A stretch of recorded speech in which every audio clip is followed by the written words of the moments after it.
There's a great demographer, American demographer, Rudy Rummel from the University of Hawaii. He calculated that in 20th century alone, over 200 million people were murdered by their own government. So capitalists usually are not murderers. They like to keep people as their, at least as their customers.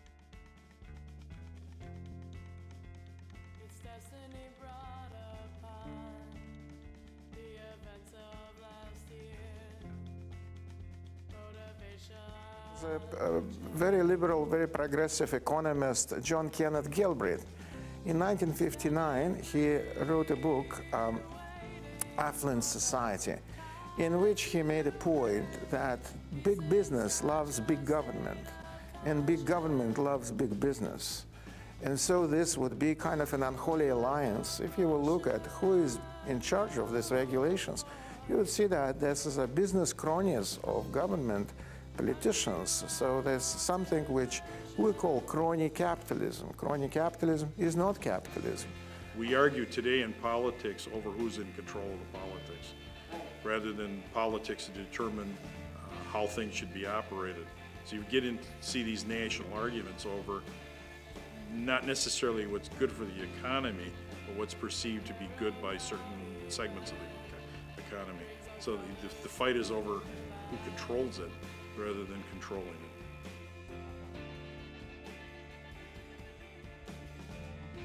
I think capitalism responds to it much more than the government can respond to changes that are caused by demography. I would say the world capitalism is not the best one, and definitely capitalism is being accused in many things which actually are not capitalistic at all. That we don't have a free market economy, we don't have a free enterprise, we have, I would say, more of a government-run economy. It's a mixed economy at best, or it's many people don't realize that what they see is mostly government regulation. There's the shackles on economic activity, which is very bad for entrepreneurship. Very bad for everybody, makes everybody poorer.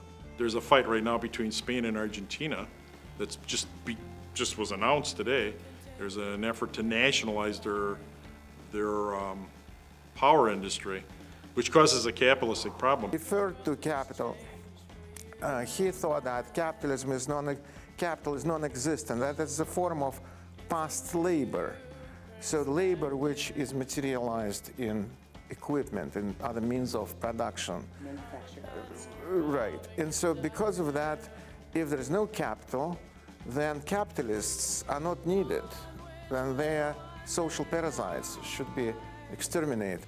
So it's a balancing act. How do you make decisions? You know, our founding fathers were wise to make government complex, because then they make decisions slowly. When they make decisions slowly, sometimes too slowly, when they make them slowly, they tend to make less mistakes.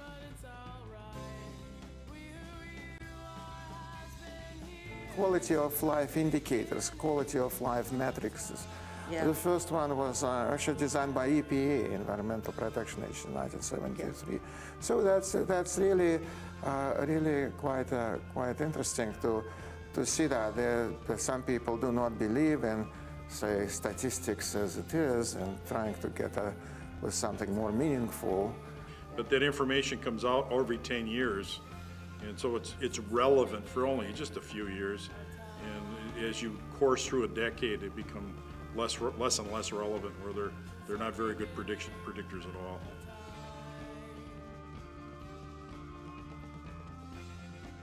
Definitely, gross domestic product is, well, it was not designed to measure everything. It definitely cannot. I think it was Robert Kennedy, he said that it doesn't measure the richness of our culture, it doesn't measure the satisfaction of life, it measures the quantity of goods, not the quality of our life.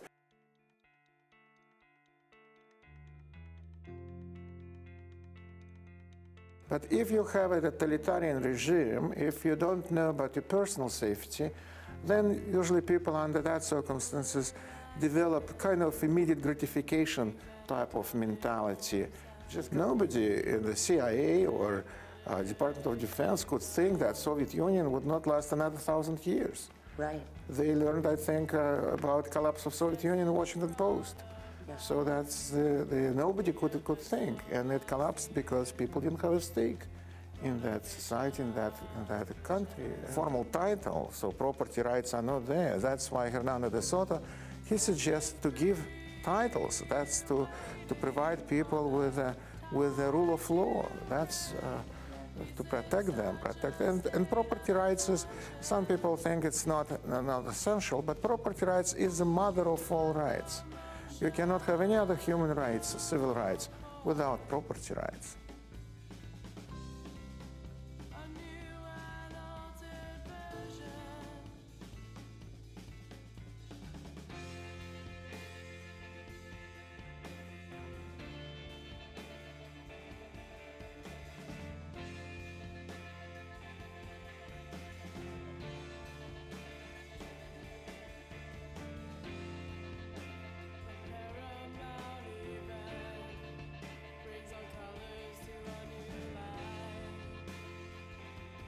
Statistics are simply a measurement of what was, and on a national level, their implication on a local level is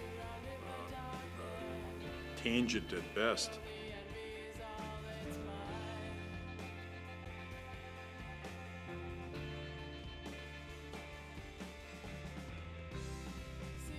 And it's not your children. It would be children of their grandchildren who would be paying this bonds back. Yes. Well, I think that more and more people realize that there's just no way out. I mean, look, with all this bailouts, with all these handouts, with government debt already topping almost $16 trillion, when what politicians are doing, they're redistributing wealth from future people who do not vote for them because they're not born yet. To present voters, to buy votes. So that's unsustainable.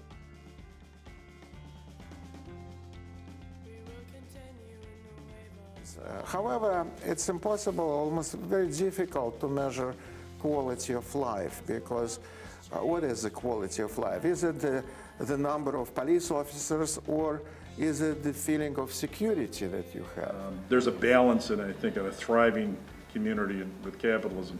So there's a balance between public good and the ability to make money easily. True capitalism, as a free market, as a free enterprise, that would lead to world peace, that would lead to peace and harmony between people. Because that's the only way to, if you can get ahead in life only by pleasing others, by providing them what they want, and not by using their government power to redistribute wealth towards yourself. I'm afraid that if we will not take charge of these matters, then we will face the same problems in the future.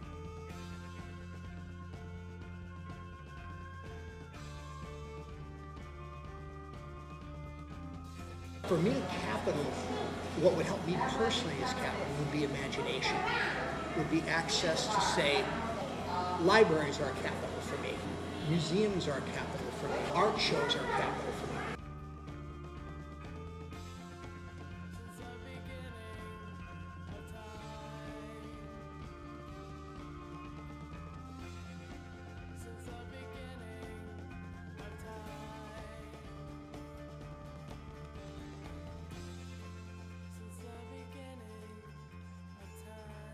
Science food in the future, even at present, is useful and powerful, but in the future will be one of the dominant ways to gain resources.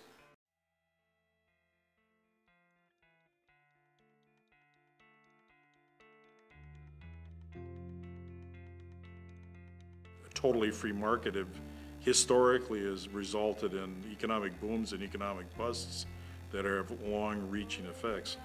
So trying to find that balance involves politics, and then the politics itself gets complicated. So sometimes the politics itself, rather than regulating resources, winds up just the challenge of controlling the politics.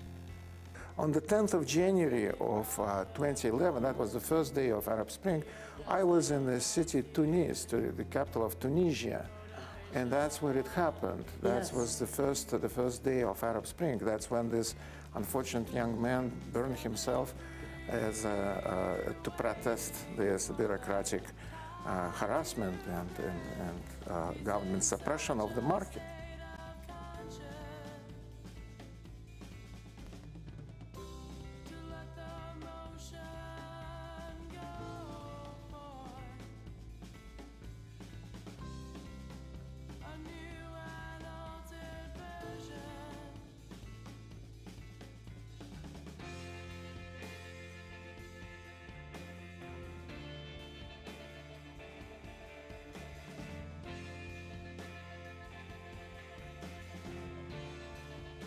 So what am I working on? I'm working on a farmer's market and trying as much as possible to make the connection between the farm and the table.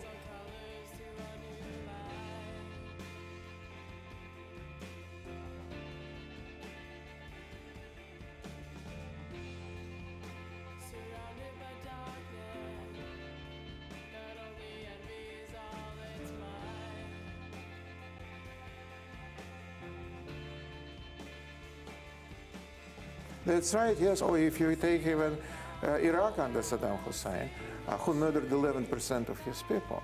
So if you don't know whether you survive or not, why would you invest? Why would you take classes? Why would you study something? You just survive on a day-to-day basis. And that's how people develop this disrespect to Mother Nature. And definitely it's not capitalism which should be blamed for that. Many of those countries do not have the agricultural resources to feed themselves despite the growth in their economy. That's going to be starting to become a dramatic problem. We've only seen the beginning of it. Just kind of hit and run. For example, if property rights, that was the case in Soviet Union, then all land belonged to the state. So people were slaves on their own land. And definitely many of them would rape and maim this land, would take whatever is, and that's why Soviet Union, even President Yeltsin, the first president of Russia, he called it environmental Auschwitz. To do it as a community, and I have seen it done, you actually do have to seek the input and allow the input as many people as possible, and then synthesize that information and draw some conclusions. And I think the experience is when that is done, there in fact are agreeable consensus to where communities should be going. And often the very fact that they go through the effort, there's buy-in, and the result is they're often successful.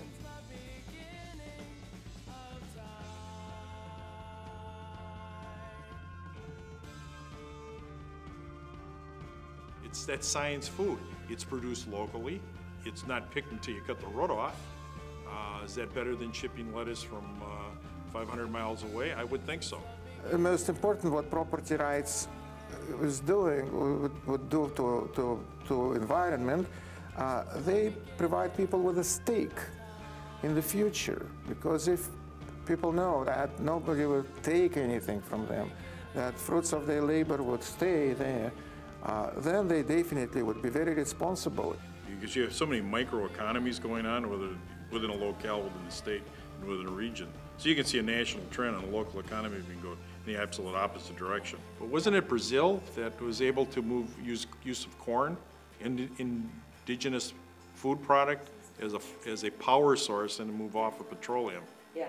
It turns out to be a cleaner and an integrated regional solution. Yeah. Very independent. Their economies has some stability because it isn't ragged by international energy insanity.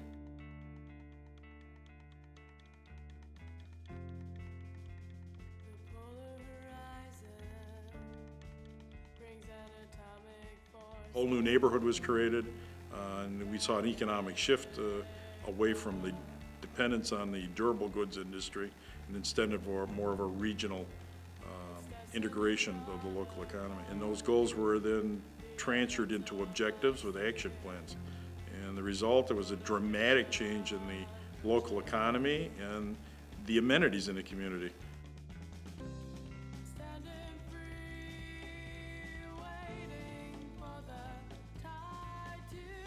Places you look at is where they've established a creative presence and moved into an area that has demand, or even to create the demand, and then shared the technological basis. That's another issue, the issue of democracy. That's I think James Madison was saying that it's a very dangerous thing. Why it's a very dangerous thing? Because you can put people on the needle of government handouts, and then they would vote only for that. A company that specializes in high-end leather purses willingly shares the information with the company that makes leather coats.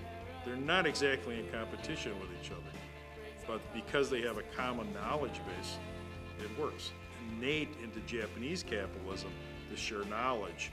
As a result, their businesses prosper because they can be able to push the technological envelope so much more effective.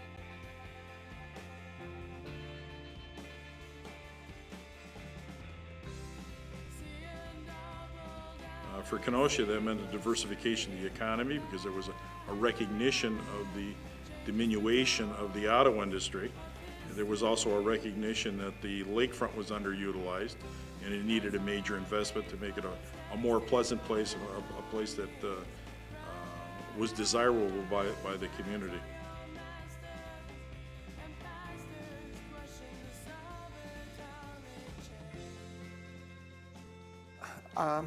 Adam Smith, the founder of modern economics, as well as Thomas Jefferson or George Washington, they believed that the only source of wealth is freedom, human freedom. And that's, I would say, human freedom, individual liberty, free minds and free markets. That's what I think people should be thinking about.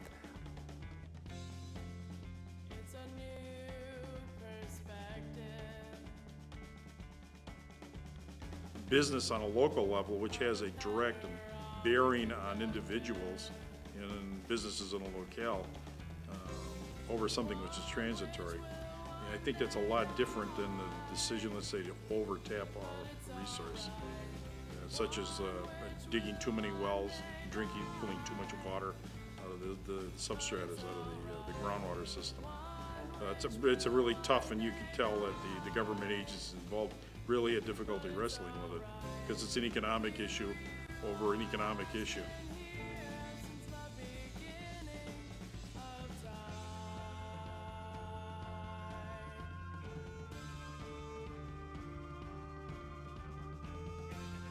For that matter, I haven't seen a measurement for sustainability. Although we strive towards both of those, it's much easier to measure capital than it is to measure social understandings and social relationships. Yes, I would think that social media, or internet itself, is the greatest achievement of human mind. And look, it's not run by any government. It's not, doesn't belong to anybody. It's kind of, I would say, a treasure for the whole humankind, and it promotes human freedom.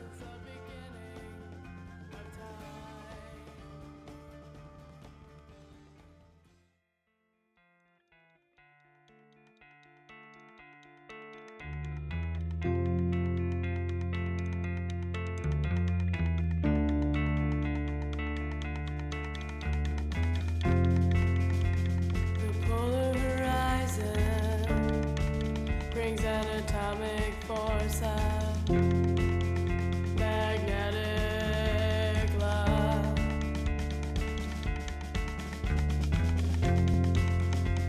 It's destiny brought upon